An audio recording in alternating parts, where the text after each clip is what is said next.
So within CATIA, we can do angle measurement like this. If I will go over here, measure between, if I will select those two edges, we're going to receive that they will be at 90 degrees. Now, we can also change this. So if I want to change the angle, in this case, if I will try to add an angle over here, we're going to see that this will become pink. This is because this is currently overdefined. But I have the possibility over here to make that no longer be vertical, horizontal, and the same over here. But still, that angle will not be changeable. So if I want to make this 57, we're going to see that it will remain like that.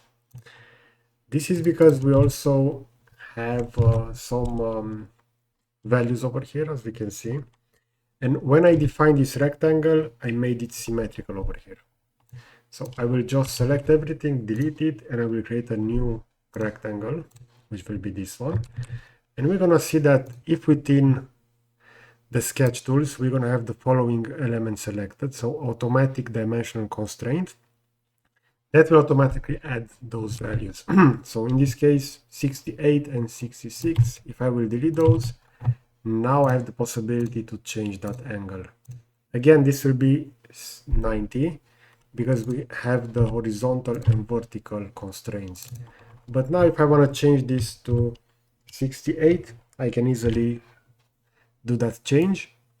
I will adjust this. If I will leave the pad, we're going to have the new shape added over here. And if we're going to do the measurement, we're going to have that angle listed over here. Now, within CATIA, we also have the possibility to use imagine and shape to do something similar. So I will go to create a new part. Within this part, I will jump within imagine and shape. And over here, I want to start from a cube, so like this. For this cube, I will do a face subdivision. So that means I will select this face. And over here, I can define that ratio. So when will that new face be added? I will leave it like this. I will click OK.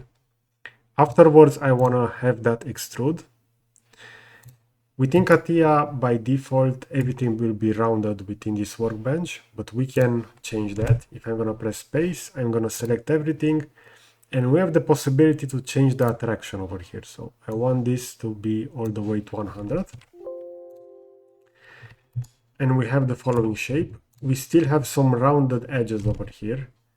So if you want to also remove those, I can go to a face selection. And over here, I will change this to be sharp to smooth. But also I want the weight to be all the way to 100. If I will press escape, yes, now we're going to have those hard edges over here. If I will go with the measure tool between that line and that line, we're going to have again 90 degrees, just like within part design. But within this workbench, I can easily select one element. For example, I want to select that point and I want to move it downwards. If I will do the measurement again, we're going to see how CATIA will be updated. So in this case, we're going to have 102 degrees over here. And if I will measure the angle over here, we're going to have the same value as here. Now, if I will select that point, I can also go with the point inwards. But keep in mind that over here, you need to select the point. And afterwards, using the compass, if you're going to see it, this will not move the point. So we need to reset that robot over there. So let me just press space. I'm on vertex selection. I selected that point. And over here, we have the possibility to do a robot reset. And let's see. I should be able to change the location of that. As we can see, currently this will not rotate. So let me just exit that robot definition, select the point. In this case, I want the point to snap back. And now we're going to see how we can easily measure that. So we have the robot reset and we have the robot definition. And this is why within CATIA, it is a little bit more trickier to work with this workbench, since it's not that user-friendly, as I will show you within Blender, which is free and open source. And that means a lot for 3D modeling software. Now I can do the same measurement over here, and we're gonna see how that value has adjusted. If I will do the measurement between those two, we're gonna see that this will be 93 degrees. So this is how we can do those within CATIA. So we saw part design and imagine a shape, and let's jump within Blender. I have opened a new session over here. So let's say within Blender how we can easily replicate that. I have the default cube over here. I will press tab to go to edit mode. 3 for face selection over here. I will select this face, press I in order to insert a new face, E to extrude it over here. I can also, by default, this will go on the Z-axis, so if you're gonna press Z once again, you can change that direction, but I will want this to go within the normal direction. And afterwards, all that we have to do is select this point, and I can move it just like previously. So we see how I can change it on various axes. And now, if you want to measure the angle, there are two methods. So one solution would be to go over here at the top. Be sure that you are within edit mode by pressing tab.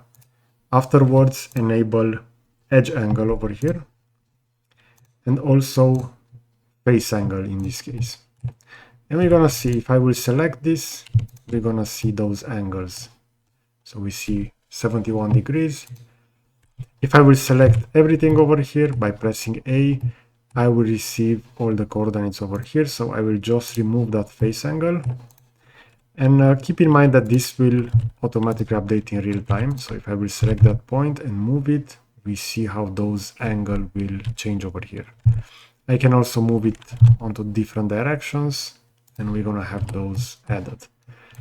You can also make use of the new annotation from Blender Measure It. So if I will go over here to View, Measure It Tools, I can click Show to enable those. Within the configuration, we can specify the text size. So in this case, I will go, for example, with 35. I can also change the color of those. And all that we have to do is to select 3 vertices. So I will select that point, hold down Control, following point, and the last one. Over here, I still have the measurements which were previously enabled over here, but now I can choose an angle. You're gonna see that selective vertices for create a measurement angle. Let me just reselect those. So I will hold down Shift this time. And with Shift, we're gonna see that I can enable that angle. And now we have the value added over here. So we can change the font size, we can change the color. And the main advantage, just like previously, this will update in real time. So if I'm just gonna grab that angle on various axes, we're gonna see how that value will change. If you wanna hide the annotation, you can simply click on that eye over here. Okay, so this was a comparison between CATIA and Blender.